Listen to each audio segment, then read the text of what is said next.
Page 245 of The Unfolding is the story of Dan Chung. I have been held up by the border patrol in China by soldiers with machine guns. I'm not like this gifted, brave person. God makes it clear that it was him, that it couldn't have been us. He put me in this situation and he showed me what he can do. God's story has been unfolding. Since the beginning of time. He invites you to be a part of it. Wow. Another page in The Unfolding. Hey, this is Meredith Foster. What would you do if you found out children were being sold as brides? That people were starving to death just across a border? That helping them could cost you your freedom or maybe your life? Most of us would be heartbroken. We'd pray. Maybe we would donate. Dan Chung and a handful of college friends, they decided to go. This is a story about being willing to follow God, even when the road isn't clear. It's about the crazy, bold faith to take on a huge geopolitical problem because your heart has been broken and you have faith in a God who sees and cares. What started as a conversation between Dan Chung and friends turned into Crossing Borders, a quiet, courageous mission to help North Korean refugees who are fleeing some of the worst oppression in the world. In North Korea, people can be imprisoned or executed for things like owning a Bible or trying to leave the country. Many risk their lives to escape, only to be trafficked, abused, or sent back to face even worse. These are the people Crossing Borders is helping, one dangerous, faith-filled step at a time. Just a heads up before we dive in, this episode includes descriptions of trauma, including torture, starvation, human trafficking. It's heavy, but it's also incredibly hopeful because in the middle of darkness, we get to see what God can do through people who say yes, even when they're scared, even when the cost is high. Yeah, I was born in South Korea, Seoul, and immigrated with my parents to the United States in 1977, shortly after I was born. And yeah, I grew up in the Chicago area. My uncle was our pastor. I grew up in a small Korean church. He passed away around 1998 while I was in college. I found out that he was actually from Pyongyang, North Korea. Pyongyang was the center of Christianity in Korea. The revival in 1907 happened in Pyongyang, where there was just a huge explosion of Christianity, of repentance in Korea, and it has lasted to this day, where many South Koreans call themselves Christian. Wow. So he was a part of that. He was a man of very few words. I think he spoke like 10 words to me growing up. Even my dad didn't know this, but my cousin told me after he died that he had this other life, this other family, 4 children in Pyongyang who, from my understanding, were murdered by the communists because they knew he was a pastor. They were trying to force him to, and all these compromising doctrines which he refused to, and he was hidden under floorboards for weeks. And the police came in, the Red Army came in, and they asked them where he was. They wouldn't give up his location. And while he was under the floor, he listened as they were all murdered. Oh my goodness. Yeah. I'm going to assume we have some listeners who are just maybe not aware of the history of Korea. Can you give just where that would have been in the timeline? So in 1907 was the Pyongyang revival, and Christianity exploded. It was immediately met with resistance. In 1908, Japan came in and colonized Korea. It was a very brutal form of colonization, and to this day, there are a lot of hard feelings. But it continued to grow, and Japan was an occupying force until the end of World War II, 1945, I believe. And in 1945, they didn't want to fight anymore, right? The Germans were defeated, the Japanese were defeated, and then there were 2, the Soviets and the Americans, and they just said, okay, we don't want to fight you anymore. And that's when they divided the peninsula and much of Europe. Once the Soviets came in, they installed their own people, and they were very hostile to religion. And so they began to basically kill off the pastors and any form of religion. And to this day, the church in North Korea, it amazingly has survived, but it is a capital crime that will get you sent to the worst of the worst prison camps in North Korea. Wow. Yeah. And so your uncle was living in... He was living in today what is considered the capital of North Korea. And that's when he experienced the murder of his family. Yeah. Oh my gosh. It's hard to imagine what so many people have experienced in Korea, especially in North Korea. Yeah. So your uncle then immigrated to the United States? Yeah. So he ran. So, okay, pick up from where we left off. His family got murdered. The police left his house and he had to escape. So there's this book that was published in the 1950s called Christ of the Korean Heart by Arch Campbell. It's not in print anymore, but you could find a copy on Amazon about these days. And my uncle was one of the interviewees. Wow. And so in the book, they didn't share about his family. He didn't share for the book, but I know that through my cousins. And so after the police left, it describes him. He couldn't move for several weeks in a very confined space, and he had to escape. And so basically crawling on his hands and knees, he had to head south because the communists were coming for him. And the experience that we're describing that your uncle had was had by thousands of other people. Yes, there were many movies that depicted this. One really good one is called Ode to My Father, where it was a mad rush to get out of the North. And, some people were sympathetic to the communists, so some people fled from South to the North. But the general direction, from my understanding, was from the North to the South. They knew trouble was coming. A lot of people moved south. And, just to be fair, South Korea's government was also very militaristic, and growing up, that's why my father wanted to leave, because, he had a really nice, cushy bank job.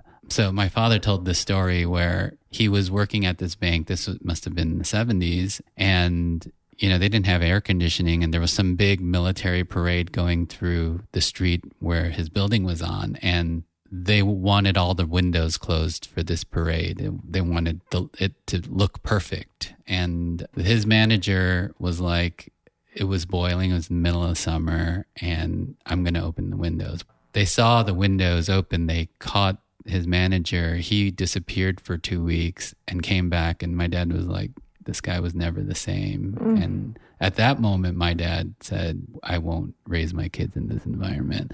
So South Korea was also very militaristic, and it was kind of a brutal place to live until it democratized, I believe, in the 80s. Wow. And that's when you see the explosion of their economy and their population even.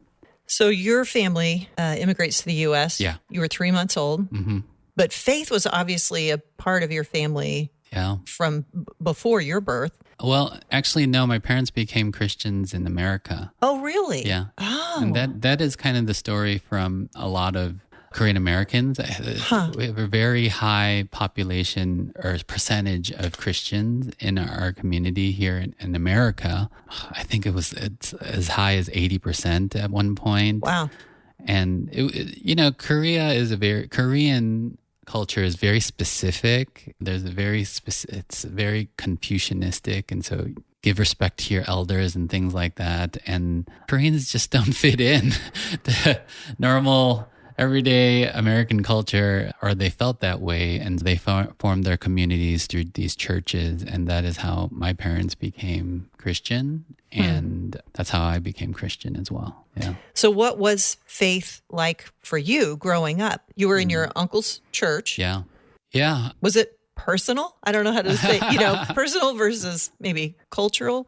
It was until I became a Christian the summer after my 8th grade. But up until that point, it felt very safe.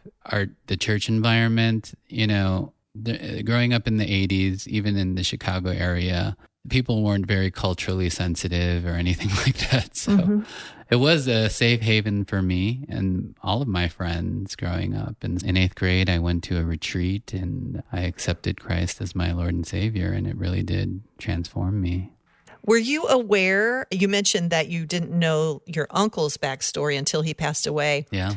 Was the history of Korea, was that a part of your family dialogue growing up? Was it something that you were aware of? Or Not at all. Wow, that's interesting. Yeah, I knew I was from South Korea. I knew I was born there. But, on the map, you'd see North Korea. And I'd ask my dad about it. And he never wanted to talk about it. I think it was just a source of pain. Or perhaps he thought, those are the troubles from the old land in which we escaped. And we left those troubles. And so he never talked about North Korea to me. He just said, yeah, they're communist, basically. He didn't say good or bad, but it's complicated, for any South Korean of that generation. There's the pain of just being separated by these forces that you could not control and the country itself could not control. There's a lot of pain there. And so I understand why he didn't share anything about the history of that. And to dig into that a little bit, that literally meant families were separated, loved ones were separated. Absolutely. People that you had grown up with, your community in different circumstances, whether you ended up fleeing. I mean, it was... There's so much pain there. So there is a graveyard for anyone from the North, because when 1945 happened, the country split. Today, it's separated by the DMZ, demilitarized zone, one of the most militarized borders in the world. And it is actually heavily militarized. Can you describe that for people who are not familiar? Yeah, so the demilitarized zone, I think it's like 3 miles wide, that it separates North and South Korea. And it is a border, where there's no military in those 3 mile strip that separates them. But right outside of it it's a myriad of weapons and bombs, and they say there's a ton of landmines already buried in there. Wow. So, that's what separates the country. But before that, that happened after the Korean War, which lasted from 1950 to 1953. From 1945 to 1950, one could just walk back and forth from the two Koreas. And so many of the people who left North Korea did so thinking, I'll just be able to walk back, never imagining that they were stuck forever and separated forever from their families. And so what I was going to say was there's this graveyard for people from North Korea, and it is right on the border because they wanted to be buried as close to their families as possible. Wow. And so there's a special graveyard for people in that situation because there's so much pain and trauma from that. Yeah. Yeah. And pain and trauma, I think, is going to be a theme of a lot of what we talk about today. There is so much. So it wasn't necessarily something that you were aware of. It's certainly not to the depth that you had family that had experienced it. And yet you've become a Christian after 8th grade or around 8th grade. I'd love to hear about how your faith grew, maybe through the high school years. I know that college is a really important time for you. Yeah. It's not a sprint, it's a marathon. Yeah, college was really important. After I accepted Christ, I continued to go to my parents' church. And as much as one could in high school, my faith grew, and then in college as well. And I met some amazing people, one of whom became my best friend. His name's Mike Kim. And in 2001, right after college, he went on a missions trip to Northeast China. He was very curious about what the underground church was going through in China. He had some contacts. He just wanted to tag along with a pastor who was going in and out. And he's a brave guy. He is. He is. I'm the homebody who stayed home and raised support and sent letters. But he went out there and went to the underground church. And when he did, he met he visited right outside of North Korea, where there's many ethnic Koreans. He's also Korean American, and the pastor that he visited happened to be Korean as well. And so what he saw was right outside of North Korea, where there are many ethnic Korean people living there, and North Koreans at that time were just flooding over the border because of the famine. What was going on in North Korea at that time? So between 1995 and 1998, which happened to be right when I was in college, there was a terrible famine in North Korea. Official numbers are hard to come by, but 2 to 3 million people died from starvation. Out of a population of 21 million. So staggering over numbers. 10%. And the deaths were concentrated so Pyongyang, the capital city, is right near the DMZ. So it's at the center of the peninsula. And the further you get away from Pyongyang it's like this strange class system where the worst class, social class, meaning, okay, so North Korea has this social ranking system called Songbun, Songbun. And it is a social order based on how loyal you are to the regime or how loyal they deem you. So if you have any relatives from South Korea, then your social score is forever marked. And because of that, you will be further away from the capital city, closer to China. And so I shared a story with people last night where a refugee that we've helped, her story was that she was doing okay. Their family was doing okay, but the regime found out that her dad was from South Korea.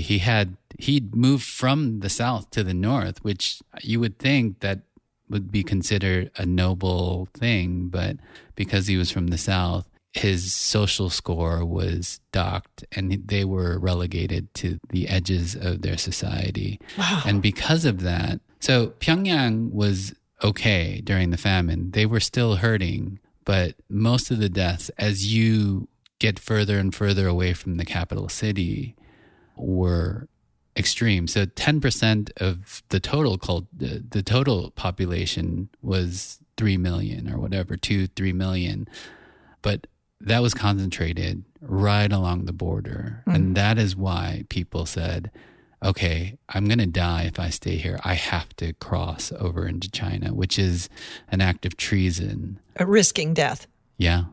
If you're caught trying to escape. If you're caught trying to escape, you will be put into a prison camp. It is akin to Nazi concentration camps. North Korea has this whole system, people employed to refine the torture, and that they have done this. So this has been going on degree. for decades and decades and continues to be refined and perfected, as they would call it. So one story that I've read from the many reports is this woman was caught doing something. I forgot what her crime was, but one of the crimes is wrong thinking. There's no trial for this. There's no anything. If they suspect you of the crime of wrong thinking, you could be sent to one of these places. So her testimony to the UN was that she was put in a tank filled with cold water, and the only way she could breathe was, they weighted her ankles, by the way, and the only way she could breathe was on her tiptoes, her nose just barely reaching over the water. Someone, think about this, like someone had to think about how to do that. Someone went to their office and thought this up and was probably rewarded for that. And there's all kinds of ways that they will torture you. And she was in that tank, she thinks, for hours and hours and hours, and she was freezing. Wow. Yeah, North Koreans, if they leave their country, they will be sent to one of these camps where they will torture you. They will feed you a strict diet of 24 kernels of corn per day. And yeah, it is hell on earth. Yeah. It really does. It really like is. Hell on earth, yeah. So when your college friend Mike Yeah. went to Northeast China and he's meeting these refugees from North Korea who somehow miraculously were able to leave. Is this how he learned about the famine? Yeah. Because it wasn't public news. In North Korea, they sent some indication to the world that this was happening, but they weren't very open about it. They asked for aid, but then they refused to show the inspectors, the World Food Program's inspectors, the really bad areas. And so the world was confused as to what to do. So people starved. And food aid did come in, but first came to people in Pyongyang and to the military. After a while, it became dangerous for the people who distributed this food to the outer regions because it was like how it is described to me. It's kind of like zombies walking the earth in search for any morsel of food on the ground. So imagine if a train load full of food comes into one of these places, what would happen to these delivery people? So they were afraid, and under communism, they'd get paid anyway. So why would you risk your life, even if they had the food? So it was a terrible, terrible situation. Anyway, so these people left, and Mike, in 2001, they were still flooding out of the country. It's not like the famine ended in 1998 and poof, everything was fine. Yeah. Everything was not fine until much, much, much later. That's who he met. He met a bunch of people. There was this little girl, and this is the story that really stuck out to me and changed my life. This little girl who, he showed me pictures and videos. She looked like she was 7, and she was really 14. And she was sold in China as a forced bride.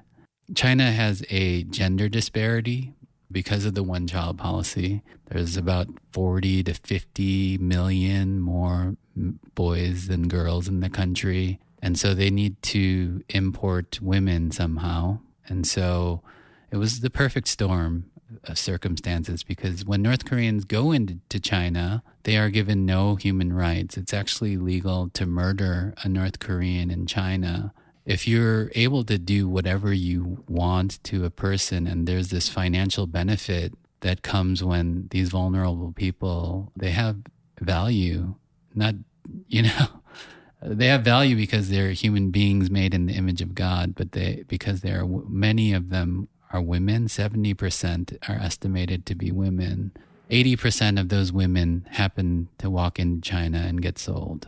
And this young girl that Mike met, so you're saying she was actually 14. She looked like she was 7 because of this stunting, it's called. It's a common side effect of years and years of starvation. You don't develop, you don't grow. You look like a child for a long time. So Mike comes home telling you stories like this. What was that like? Oh my gosh. I mean, I couldn't sleep for a long time thinking about this little girl. At that point, we're like 24 years old. What were you doing? You were out of college? I was out of college, just working random jobs. And something like this happened, and we immediately said, okay, we have to do something. And as naive 24-year-olds, walking into this humongous geopolitical situation, saying we have to change things. And, God used that foolishness of our youth because we thought we could change the world. And in some ways we did. We certainly changed the world of people who we helped. And we walked into the situation not knowing what to do. Mike quit his job and moved out to Northeast China in 2003. He moved there, and Crossing Borders was born. I mean, at that time, he was just like, okay, I'm just going to go out there and see what I can do. I kind of love that, though. Yeah. Again, very brave person he is. He's incredibly brave. He went out there and found people from the underground church in China who were willing to help as well. We organized funding. We put some structure around the operations. The church was helping these people. It was illegal for them to do. So you can be sent to jail in China for helping North Korean people. You can be jailed for helping North Koreans in China. In China. For even giving a bowl of rice, you can be jailed. And yet he was moving there with that specific purpose, right? Yeah. It is brave. Incredibly brave. He was wanted by the Chinese PSB, which is their FBI. But today's China is monitored by cameras everywhere and AI around that camera. And so during the pandemic, they really implemented their AI-driven camera. If you throw a piece of garbage on the street in China, your social score will get docked. And if your social score gets bad enough, you can't ride trains, you don't have access to your own money in the banking system. And so I'm saying that because when Mike walked in, it was actually the window. We happened to be the right age, stupid enough to think we could do something. And it happened to be the right time in China because China had been isolationist for a very, very long time. And during this brief period of Chinese history, we happened to be the right age at the right time in the right place. And we could do something. We could do this work for almost 20 years, right? Where we can go in and out. I went in and out freely. I've been to China more times than I know how to count. And I posed as a tourist. I'm sure they knew sort of what I was up to, but they didn't care because foreign investment was coming in. It wasn't until Xi Jinping, the current president, who's now kind of a dictator, he started closing that up again. And so it was this So it wasn't really tiny window. Stupid. It was strategic. You just didn't know how strategic God was being. Yeah, exactly. It just happened to be at the right place at the right time, the right place in my life as well. Yeah. And I went on this incredible journey because of it. It's hard to sum up 20 years, but what can you describe without, obviously you have to be careful even about what you share, but what can you share about in those 20 years? So Mike went out in January 1st, 2003, was his flight out there. You know, we didn't say, let's start an organization. He moved out there and literally the night before he left, I said, how can I support you? You know, it wasn't like we did all this planning. Again, we're kids. People from college at first supported us and they supported basically him, and they entrusted us with their funds, and we were able to keep Mike out there for several years until like 2008 or 9. After that, we were able to send other people to live full time.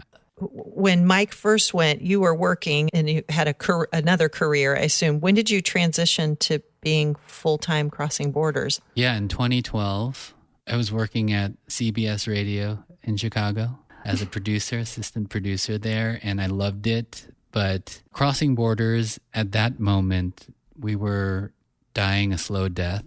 It was a group of us. It wasn't just me, a group of us around the same age who had a lot of time, no kids, weren't very important in our jobs, whatever career we chose. And that all began to change. We had kids, we all got married during this time, and it couldn't be any longer a just volunteer effort. We had to hire someone full time if we wanted to continue. And so they asked me and I accepted.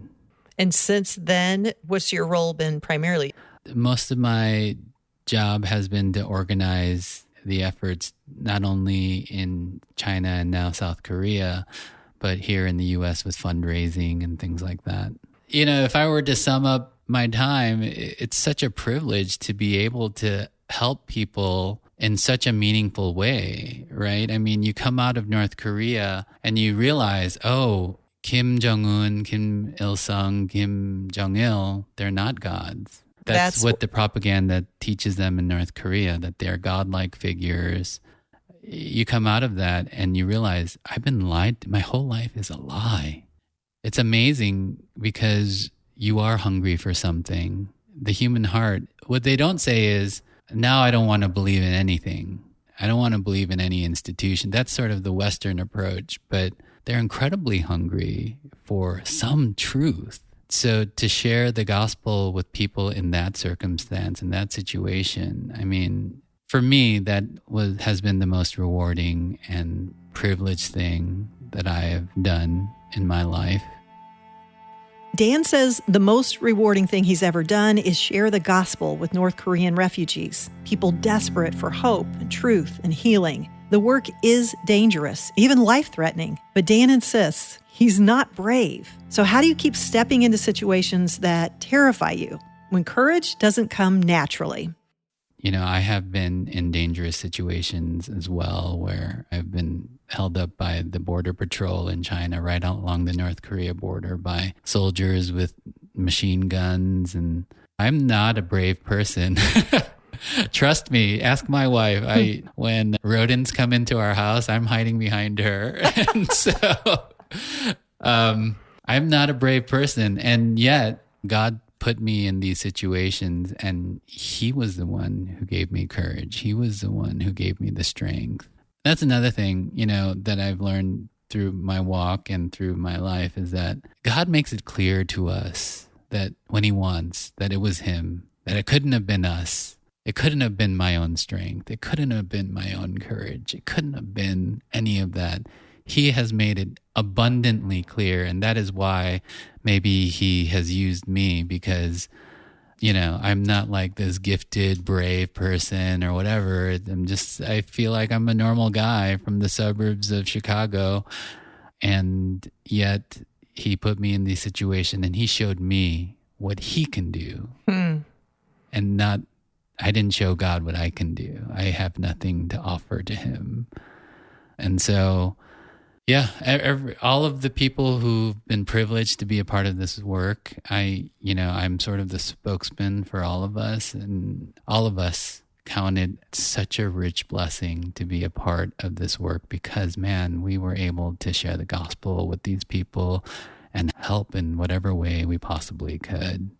And that has been, I'm so privileged. Yeah. So for 20 years, you were going into China, and that was really the primary route. Mike is there building relationships with the underground church. Yeah. You're helping North Korean refugees who are escaping find protection. Right? Protection, community. At first, when Mike got out there, it was an emergency situation. If they didn't receive money and food, they would die. Wow. As the years went on, these women were in these marriages, and some wanted to stay in these marriages, these forced marriages where they were sold into. And so what they wanted and what they craved, aside from the gospel, was community. And so we started building churches through this pastor who we still support in China, who we still work with, communities of North Korean women. Wow. And then at some point, you also began to work in South Korea. What precipitated that change?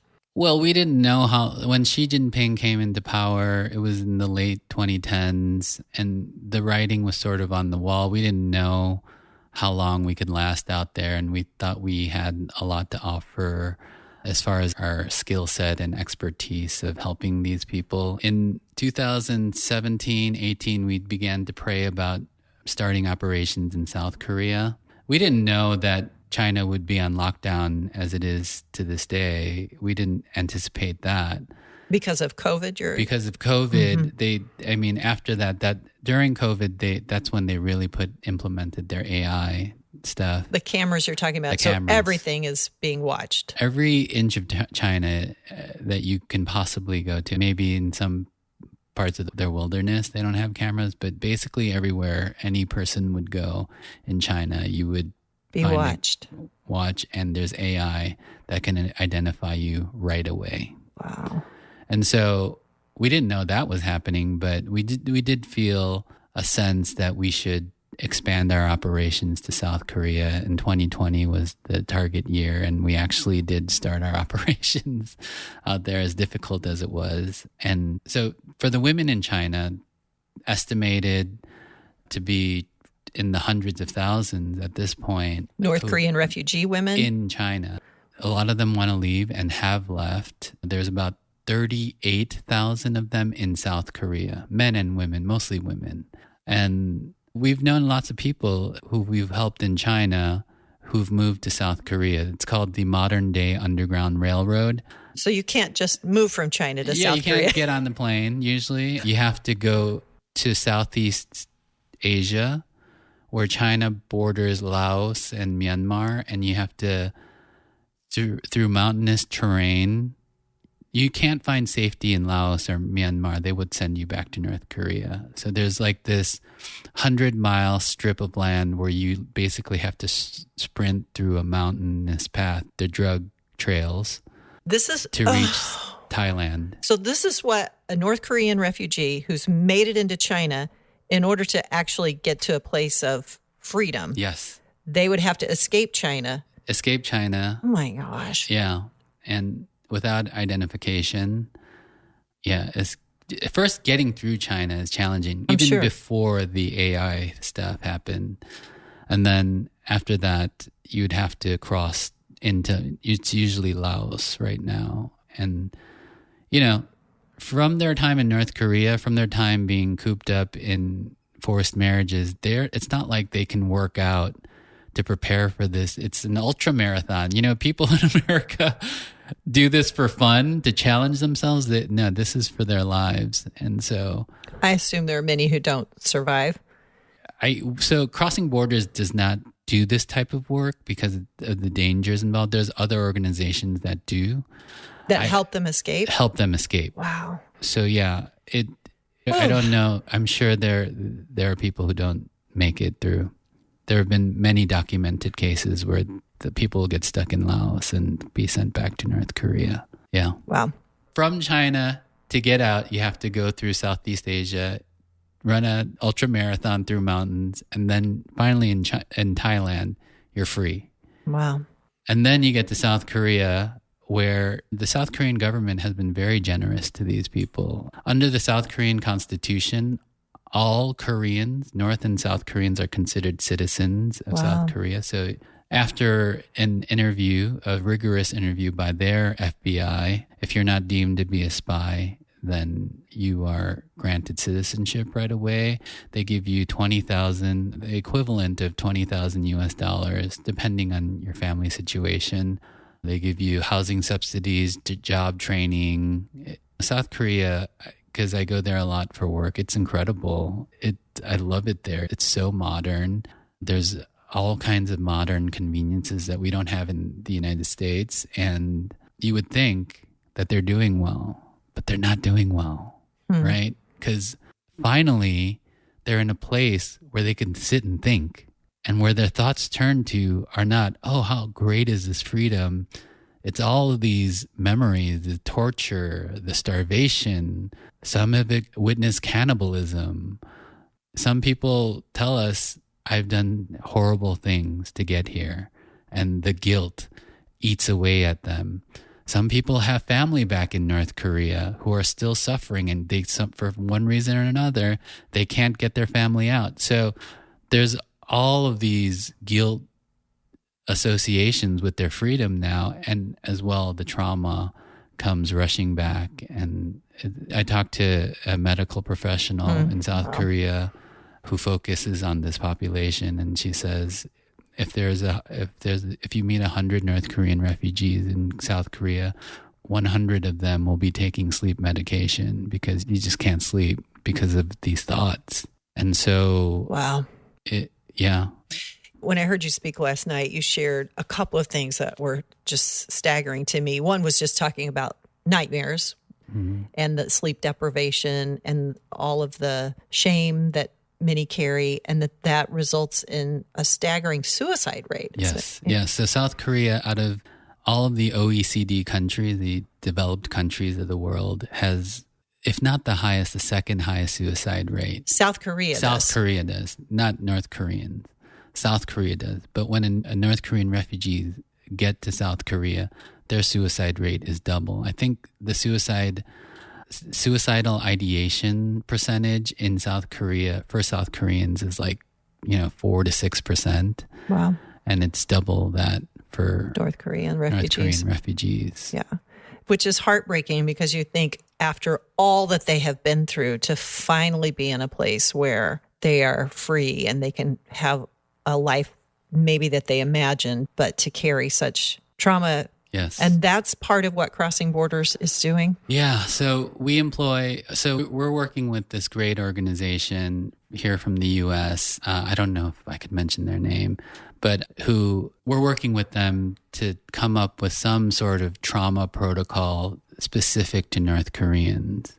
In North Korea, if you are deemed to be mentally ill, your social score will get docked, not only for yourself, but for your whole family. So It is a great shame to be mentally ill. Now, on top of that, they will send you to this, it's called Hospital 49. And in Hospital 49, they perform electroshock therapy, all these antiquated ways to cure you of your mental illness. And so think about Actually adding more trauma to their... I'm sure. Wow. So think about, when someone is not doing well in South Korea and people are saying, hey, you should get checked out for mental illness, that cultural background so comes into play. And even in South Korea, to say that you're mentally ill is not cool. It's considered weak, and they're getting a little better, but it's not like here in the US where even for us,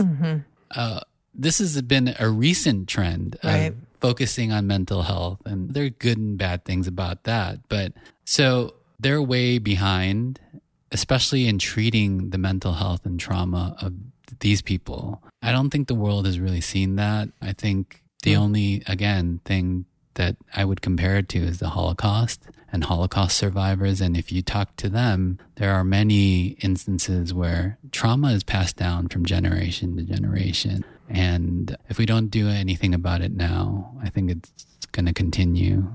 And yeah, that's what we're trying to do. Can you describe what the actual work is like? So you have a group of refugees from North Korea now have made it to South Korea, and you work with them. So we do a couple things out there. Number one, we have a safe house for women who are housing insecure. A lot of them where they can live rent-free. They don't have to pay for any food. And our social workers are trained in trauma therapy. While they're with us, we have a Sunday service there. We also have community classes. Again, community is so important. And about 80% of North Koreans surveyed in South Korea say they don't have a community. They don't involve themselves because they say, well, now's my opportunity to make money. I have to make the most of this opportunity. I won the lottery by coming here. I could get rich. They work insane hours, and there's no community for many of them. There's no North Korean church. There's a lot of pain associated with that community. So we do these exercise classes. Exercise is a great way to move their bodies, to alleviate the symptoms of their trauma, as well as English classes. They are very curious about the English language. It is used everywhere in South Korea. While North Korea has been shut off from the outside world, South Korea sort of welcomed it. And English is just a part of the language now. And we run retreats for them to go out and relax and be pampered because we think that's the only sane thing for us to do for them is to pamper them. And to communicate that they're valuable. Yes. To treat them as an image bearer of God. Amen. Yeah. Amen. Yeah. Just sort of big picture, what does the organization need? We need your prayers. The situation in China, is very bleak. Every year I tell my staff, this could be our last year in China. And I don't know why we have been permitted to continue, both like in a spiritual sense, but also by the Chinese government. I don't know how we've dodged all that.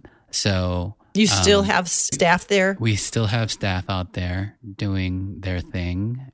And so we need prayers because we need supernatural, evasive techniques to get away from the government. The people that we have out there, we've known for decades now, and we love them very much. And they're willing to go to their death for this. I can't say for sure that I'm willing to let them go to their deaths. It is ultimately a spiritual work that we do and an act of surrender and faith to even allow my dear friends to be out there and to subject themselves repeatedly to such scrutiny and danger. And so we need prayers for our people in China. Yeah, we need funds. The work that we do is incredible, and I'm so thankful to be a part of it. Inflation has really been tough for us. We are supported by mom and pop, sending in $100 a month, And that well has been drying up because prices are on the rise still. And so we aren't supported by these big groups, by big grants. We don't take any government money. And yeah, we're supported by real people. If anyone has any room in their budget for us, we'd really appreciate it. So you've been involved in this since 2003? 22 years. Yes. You've been in it. What do you know about God now that you didn't know then? You started off as these idealistic young men. We're going to change the world. Yeah. I think I'm a little wiser and a lot less idealistic. But what I've learned through this about God is that he's gracious and kind. Dealing with traumatized people is not fun. They will often lash out at you for what we think no good reasons. They will complain. It's not like all of them are so thankful for our help. And so to be in it for this long, to have the endurance that we've been privileged to have, you have to understand the grace of God and how patient he is with us. And I just feel that in my life, I was also very, in addition to being idealistic, I was very proud and arrogant, right? You have to kind of think that you could change the world to try to go out and do it. And my life has been a slow trickle of God's grace to me as well. That, you know, that he's showed me that I need grace just as much as these people do. And so what if they reach South Korea? Is that success? No, we are defined by how God sees us, and we are objects of his mercy, and when we should have deserved his wrath. And that's true for them, and that is equally true for me. And the thing that has really sustained me through this work is that I need that grace so much. I need that grace so much because I've been so arrogant, cocky. I've used people in my relationships to further advance crossing borders or my career. I've done so many things that I look back and it's so cringeworthy that I do need God's grace. I do need his mercy and his love. And if I've learned anything about God, is that he is abounding in that for me and for them. We all need it. Dan's story is a reminder of the power of stories themselves. Stories can help us make sense of our past, our family history, the legacy we carry. They can change a heart, shift a perspective. Sometimes they even change the course of someone's life. And once in a while, like the story of crossing borders, they spark something that changes thousands of lives. This story is also about what happens when someone is willing to follow God, period. Not because the path is clear or they have a perfect plan, but because their heart was broken by what they saw and they had the faith to say, okay, God, if you can use me, send me.